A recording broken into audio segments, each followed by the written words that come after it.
I know it sounds petty to be this attached to a door and a lock, but if you've ever worked in a big corporate office, you get it.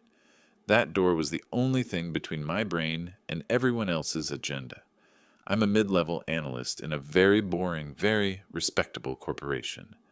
I'm not a genius, not a VP, not some visionary disruptor. I'm the guy who keeps the messy spreadsheets from becoming lawsuits. I deal with sensitive client numbers, internal projections, stuff that gets people fired if it leaks. After 5 years of grinding, they gave me a small win, a window office and a key. Not just badge access like everyone else. A physical key. My name on the door, my glass, my chair, my whiteboard full of insane arrows that only made sense to me. For the first time in my career, I could close the door, breathe, and not code switch every 10 seconds. The rules were simple. One key with me, one spare in facilities, logged in their system. If someone needed access when I wasn't there, facilities created a ticket, documented who went in and why. The policy training even made a big deal about employee privacy and controlled physical access to confidential data. We had to click through a whole module on it every year. So yeah, I took it seriously. That's why the first time I walked in one Monday and something felt off, my brain filed it away immediately. It was small. My chair was slightly angled toward the window instead of straight to the monitor. The blinds were raised half an inch higher than I leave them. A printed report I always keep on the left side of my desk was on the right, like someone had skimmed it and put it back wrong. If you've ever been the last one out on Friday and the first back on Monday, you know that weird sixth sense. You know if someone's been in your space. I stood there for a second, key still in the lock, just looking around. Nothing was missing. My computer was locked, no drawers pried open, no obvious reason to be paranoid. So I told myself I was overreacting, adjusted the chair, moved the report back, and started my day. At our weekly one-on-one, I joked about it to my boss. Let's call him Mark. Early 40s, sharp haircut, too many Patagonia vests, the kind of guy who thinks saying we're a family counts as compensation. Either the cleaning crew is getting really curious, I said, or I've got a ghost that likes financial forecasts. He smirked. Your ghost can do my Q2 recap while he's at it. I watched his eyes. There was a half second of something. Not guilt, exactly. More like recognition. Then it was gone. Seriously, though, I said, facilities doesn't usually come in here without me, right? Because of the files? Mark waved a hand. You worry too much. Nobody cares about your stacks of paper as much as you do. Relax a little. He moved on to talk about deadlines, visibility, and how he wanted me to take more ownership of cross-functional projects. Classic Mark. 3 vague compliments, 1 specific demand, no actual support. I let it go. The second incident wasn't small enough to ignore. A couple of weeks later, I stopped by the facilities desk on another floor to pick up a monitor arm. The guy there, Daniel, was one of those quiet lifer types who knows the building better than HR knows the people in it. He pulled up my profile to check my office number and frowned. Huh, he said. So you're letting HR borrow your space sometimes? I blinked. What? Yeah, they picked up the spare cylinder key for your office yesterday. He swiveled the screen slightly like he wasn't technically supposed to, but didn't care enough not to. See? Key reissued, authorized by your manager. Purpose. HR access. My stomach did that slow drop thing. Wait, I said carefully. HR has a key to my office now. That's what it says. He tapped the monitor. We don't question it if the manager approves. They said they might need a private room for conversations. It happens. Right, I said. Sure, thanks. On paper, it was nothing. HR sometimes needs private spaces. Offices get double booked. People share rooms. That's the practical, reasonable explanation. But nobody had asked me. Nobody had told me. Nobody had updated me that a department that routinely handles investigations now had a free pass into the one place I kept client drafts, performance notes, and the only version of myself that didn't have a smile glued on. I went back upstairs. turned the key in my lock, and stepped into my office with a completely different feeling. It was still my chair, my blinds, my whiteboard. It just didn't feel like mine anymore. I gave it a day. Then I brought it up with Mark. He was standing by the window in his office. The city reflected faintly in the glass, scrolling through something on his phone when I knocked. "Got a minute?" I asked. "For my star analyst?"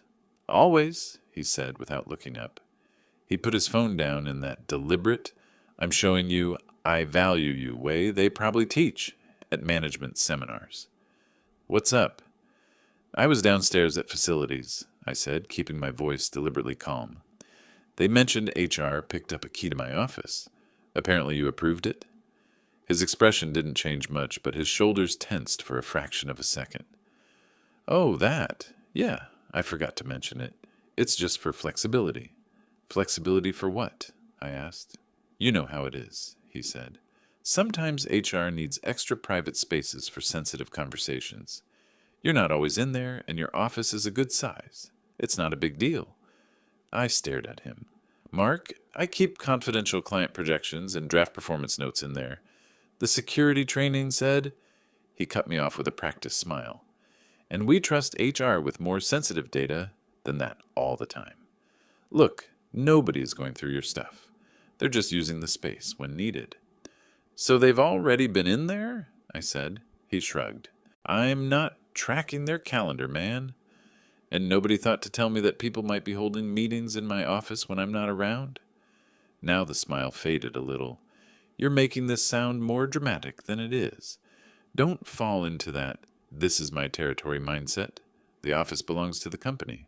We all share resources here." That line, "the office belongs to the company," hit harder than I expected. "Sure," I said slowly. "I get that. I'd like to know who has unsupervised access to a room full of sensitive data that's tied to my name. That's all." He sighed. "The weary leader with a difficult employee act. You're overthinking this. HR is not out to get you. If they need your office for half an hour once in a while, it's not personal. Can we focus on the Q2 deliverables? Because that's what's going to matter in your year-end review, not who borrowed your chair." I felt the conversation closing like a door. Pushing harder right then would only earn me an invisible label. Paranoid, not a team player, difficult. So I swallowed it. I nodded. We talked about Q2, about timelines, about how I owned certain decks, even though he'd present them like they were his creation. I got out of there with my job intact, and my trust cracked straight down the middle. After that, I started noticing things I'd never paid attention to. I'd come back from grabbing coffee and find my door unlocked when I was sure I'd locked it. My screensaver timer was reset to a different time than I'd set it. Once, a sticky note I'd left stuck on my monitor, just a tiny doodle I do out of habit, was on the keyboard instead. Maybe HR was just using it as a spare meeting room and being sloppy. Maybe. But if you've ever been in a place where information is currency, you know that maybe isn't good enough. One afternoon, I came back from a meeting on another floor a bit earlier than scheduled. As I turned the corner to my hallway, I saw the door to my office closing. Not slamming, just a soft click. A shape moved away down the hallway, fast enough that I only got a glimpse of a blazer and a swipe of an HR badge at the stairwell. When I opened the door, the air felt different, stale, like someone had been sitting there for a while. My chair was slightly pushed back, like they'd stood up in a hurry. A folder I'd left half inside a drawer was now fully closed. I stood there in the doorway for a long second, key still warm in my hand. It suddenly hit me that I didn't know, at any given time, whether I was the first person to walk into my office that day, or the second, or the third. I locked the door behind me, sat down slowly, and for the first time since they'd given me that little piece of metal, I felt like someone else had been standing right behind my chair, reading over my shoulder while I wasn't there.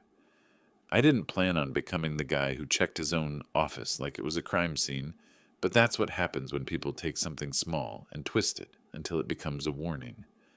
After that day in the hallway, that soft click of my own door closing without me touching it, I started paying attention in a way I never had to before.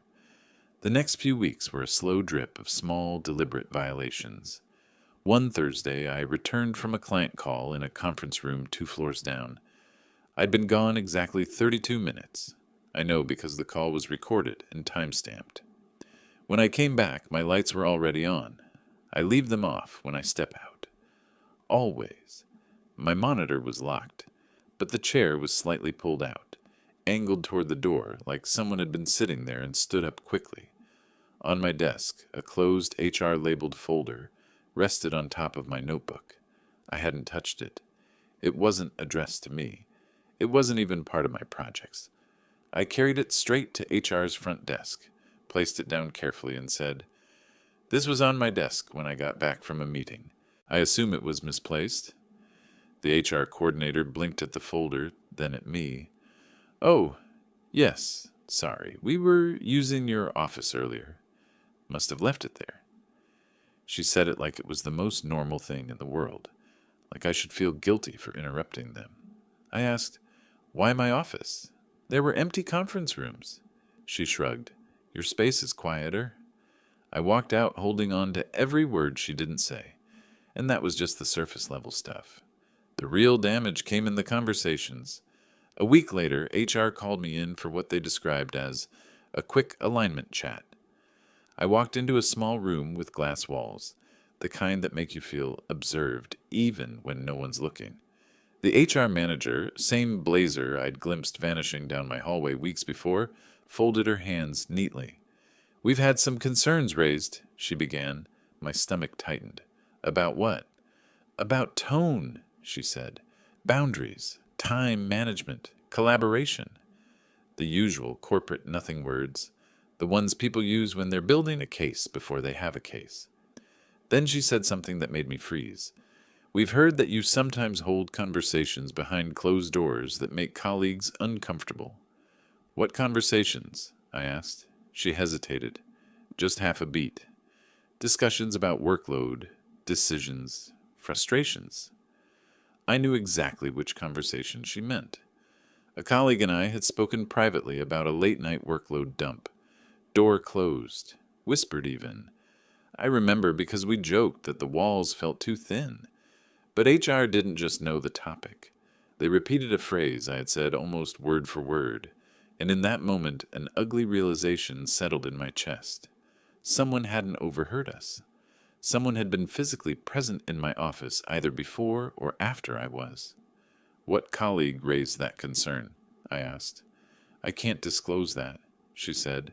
"And are these concerns documented?" "We're not at that stage," she replied. "This is just a conversation." It wasn't. It was the beginning of a narrative they were trying to wrap around me like a rope.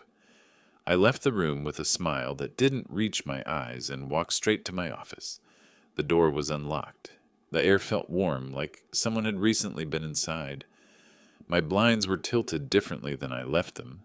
That was the moment I stopped hoping this would blow over. My trust wasn't cracked anymore. It was gone. Still, I didn't explode. I didn't storm into HR demanding answers. That's how they win. That's how people get painted as unstable.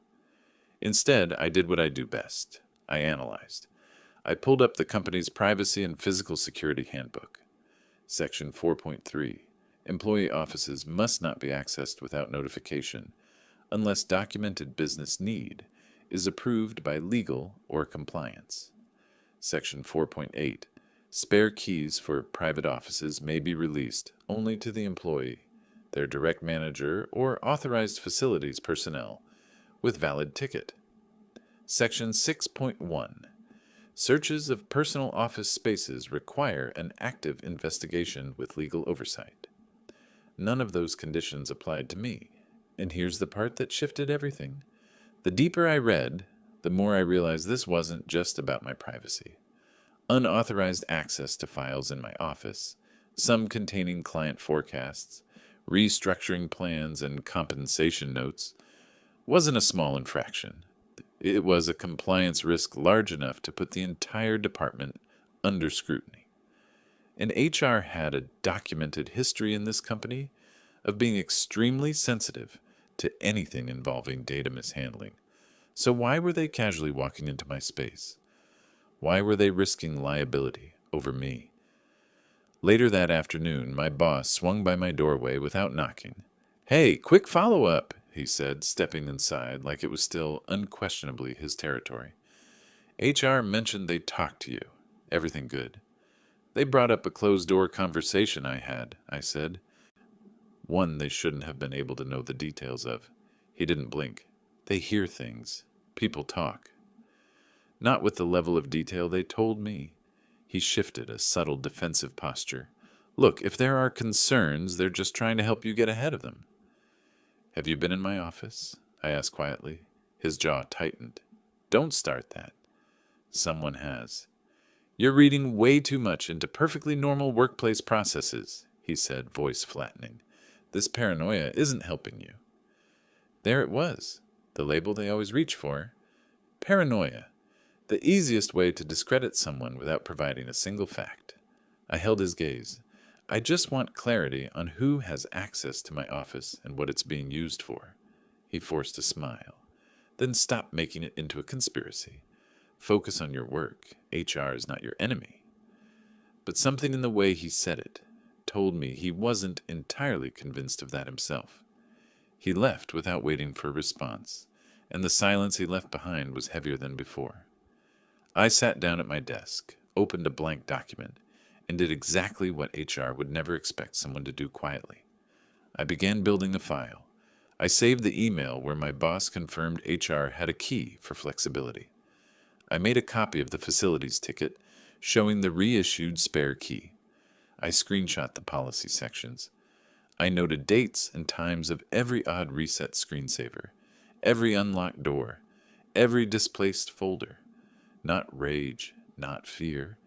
Precision. This wasn't paranoia anymore. It was preparation. Then, without any theatrics, without any righteous anger, I scheduled a confidential consult with the one group in the company HR never once involved. Corporate compliance. And I didn't know it yet, but that decision would cost them everything. Compliance doesn't care about office politics. That's the first thing people get wrong. They're not your friends. They're not your enemies. They're auditors with a pulse. They deal in documented risks, not feelings. So when I walked into their floor, quiet hallways, glass rooms, neutral lighting, I reminded myself, if I sound emotional, I lose. If I sound vague, I lose. If I sound like I'm trying to get anyone, I definitely lose. I checked in with the compliance analyst assigned to my case, a man named Harris. Mid-30s, precise haircut, posture like he'd been trained to keep his spine straight. The type of person who looks at your sentences the way a jeweler looks at diamonds, checking for flaws. He began simply, "Explain the nature of the concern." So I did, chronologically, facts only. No dramatic pauses. I showed him. The facility's system log documenting the spare key being released to HR. The email from my manager confirming it. The sections of the privacy and physical security policy they had violated. The HR folder left on my desk. The unlocked door incidents. The repeated access while I was out. I didn't accuse anyone directly. I laid out pieces. He connected them himself. He took notes quietly, typing with the soft, confident rhythm of someone who already sees the outline of a violation forming. When I finished, he asked a single question. "Do you store confidential client or employee data in your office?" "Yes," I said, "daily." He nodded once, not surprised, concerned. Next question. "Do you have any reason to believe documents have been accessed or removed?" "No," I said, "but someone had time and opportunity." "Time and opportunity is enough," he murmured, typing one more line. "An unauthorized key access is not a small matter." We sat in silence for several seconds, not awkward, but heavy. Then he asked, "Do you have any personal conflict with your manager or HR?" "No," I said honestly. "If anything, I've tried to stay under the radar." He studied my face the way compliance officers do when deciding whether you're a risk yourself. Whatever he saw, it satisfied him. "We'll open an internal review," he said calmly. "You may be contacted for additional context. Do not discuss this with anyone else." He didn't say, "This is serious," but it hung in the air anyway. I left the office feeling the ground shift, not violently, not suddenly, but in that quiet way foundations crack before a building knows it's falling. A week passed with no word. That's how compliance works. Silent, methodical, invisible until the moment they appear exactly where they need to be. But I noticed things. My manager, Mark, stopped dropping by my office. HR stopped scheduling alignment chats. No more unannounced visits. No more folders left behind. It was like someone had turned off a faucet. Then one afternoon, an email arrived. Subject: Space Utilization Review. Participation required from Corporate Compliance. CC, HR Director, Facilities Lead, my manager.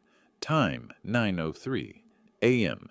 A space utilization review is corporate language for, "We're about to ask questions you don't want to answer." I was invited to join the meeting to provide insight into how the office is used for confidential work. Translation: You're the witness, not the suspect. When I walked into the conference room that Friday morning, the atmosphere was oddly neutral, like everyone sensed something was off, but didn't know where the storm was coming from. Compliance was already there. Harris had a folder in front of him, along with printed access logs and a highlighted copy of our physical security policy. On the table, a small stack of audit sheets lay face down. My manager sat stiffly at the end of the table. HR, the same blazer I'd seen slipping away from my office, was beside him, fingers interlaced too tightly. Even facilities had a representative present. Whatever this was, it wasn't small anymore. Harris opened with a tone so calm it was almost rehearsed. "Thanks for joining. We've identified some discrepancies in key access and room utilization on the 4th floor." My manager shifted. "This is about flexibility, right? We resolved that. HR just needed—" Harris raised a hand lightly, not rudely, just firmly enough to signal that interruption wasn't an option. "We'll address everything," he said, "but first, we need clarification." He clicked a remote. The screen behind him lit up with a table. Key ID 4F112B, issued to HR without approved ticket. Purpose: none. Justification code: missing. Date: 09/14. AM 2 months ago. Authorized by Manager M. St. Louis. My manager inhaled sharply. HR's jaw clenched. Harris continued. "According to policy, spare keys for private offices can only be released with documented business need and legal or compliance approval. Neither occurred here." My manager straightened. "Look, I authorized it because HR needed a private space. It was a harmless workaround." "It was undocumented," Harris said. "An undocumented access to a private office containing confidential client data is not harmless." "It is a compliance risk," HR spoke up, voice tight. "We only use the office for occasional conversations. Nothing more." Harris looked at her evenly. "Can you provide the required log of each instance you access the space?" Silence. My manager jumped in again. "This feels accusatory. We were trying to maximize resources." "This is not an accusation," Harris said. "It's an audit. If the documentation doesn't exist, the violation stands." He turned to me. "Can you confirm whether you were notified prior to HR entering your office on any occasion?" "No," I said. Clear, steady, not once. I watched the shift happen in real time, the subtle way two people realize they are no longer explaining themselves to a subordinate, but to a department that can walk their case straight to legal. Harris asked a few more questions, not dramatic ones, just the kind that close doors and seal outcomes. Were confidential documents visible during these accesses? Was the office ever used for HR sessions involving employee files? Was the manager aware of the security implications? Do you have written approvals for any of these entries? Each question tightened the rope. By the time Harris closed his folder, neither HR nor my manager were looking at me. They were looking at the table, or the wall, anywhere but at the consequences. "We will be escalating this," Harris said. "Effective immediately. HR is not permitted to use employee offices without compliance authorization. The spare key will be retrieved today." He paused, almost gently, and added, "Further review will determine appropriate corrective actions. No anger, no theatrics, just the corporate equivalent of a quiet verdict." As the meeting adjourned, my manager attempted a thin smile at me. Something between apology and fear. HR didn't meet my eyes at all. I walked out of that room not victorious, not vindictive, just steady. They had built a story where I was the paranoid one, and now the documentation told a very different story. In big companies, nothing dramatic ever happens all at once. There are no slammed doors, no shouting matches, no public apologies. What happens instead is quieter, a shift in tone, a change in calendar invites, names disappearing from org charts one morning without explanation. That's how real consequences look in corporate life. Boring on the surface, devastating underneath. The week after the compliance review, everything around me went strangely still. No surprise visits, no HR check-ins, no manager hovering in my doorway pretending to care about my workload. My office felt like mine again for the first time in months. Solid, untouched, the air unchanged from the moment I locked the door behind me. But outside that door, the fallout had already started. The first sign was an email, late on a Tuesday. Effective immediately, the use of employee private offices for HR sessions is suspended pending policy clarification. It went to the entire building. The second sign came the next morning, when facilities quietly stopped by with a small plastic envelope. "This is being removed from circulation," the text said, placing the spare key to my office into a sealed evidence pouch. "Compliance requested a full audit. We're updating the log so only you and facilities have access again." He wasn't smiling, but there was a hint of something like respect in his voice, the kind that comes from someone seeing exactly what you've been dealing with and understanding you weren't imagining it. 2 days later, my manager, Mark, didn't show up for the weekly department meeting. He didn't call in either. At 10 a.m., his calendar went blank. Every meeting wiped. At noon, his name quietly dropped off the leadership distribution list. People noticed, of course, but nobody asked out loud. In this company, everyone knew what a sudden calendar purge meant. By Friday, the internal rumor was administrative leave pending investigation. The official line, released a week later, was worse for him. Mark Lewis has decided to pursue opportunities outside the company. We thank him for his service. Nobody decides that suddenly, and nobody thanks someone that briefly, unless legal wrote the announcement. HR wasn't spared either. The HR partner who had been using my office stopped appearing on our floor entirely. A month later, she was reassigned, and a week after that, her position was eliminated in a reorganization. It wasn't personal, it was structural. Compliance exposed a risk, and the company removed the source of that risk. That's what corporate karma looks like. Not revenge, alignment. But the most unexpected part was what happened to me. One Monday morning, I received a calendar invite from the division VP. Just me, her, and the title, Career Development Discussion. A VP doesn't schedule time with someone at my level unless something is either very wrong or very right.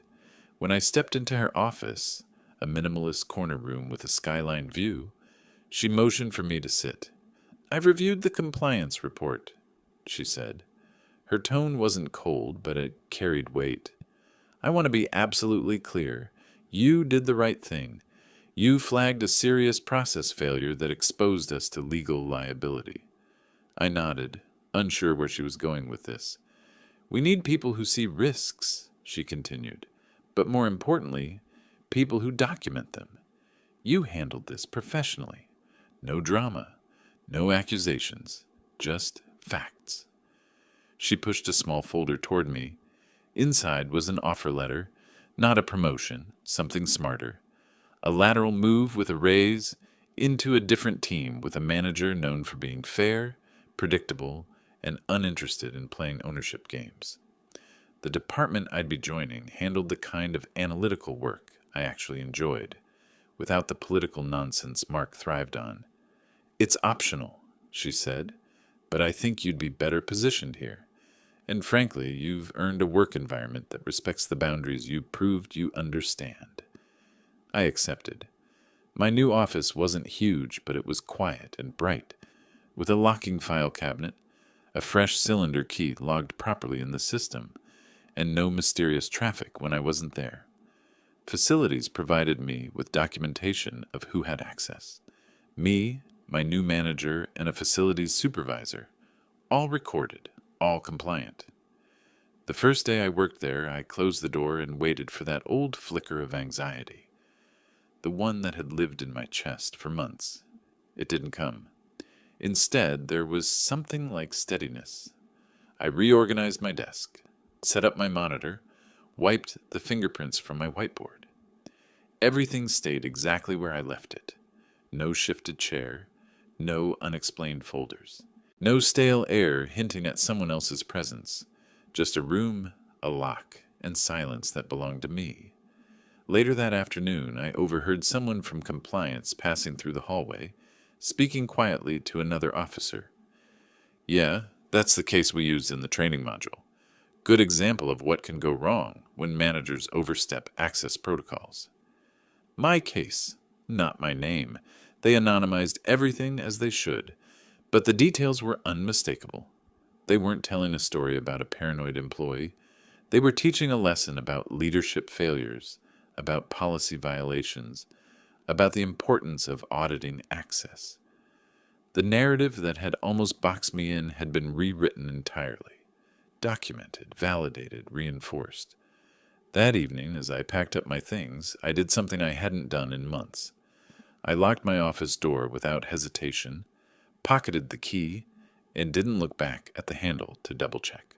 For the first time since this whole thing started, I felt something close to peace.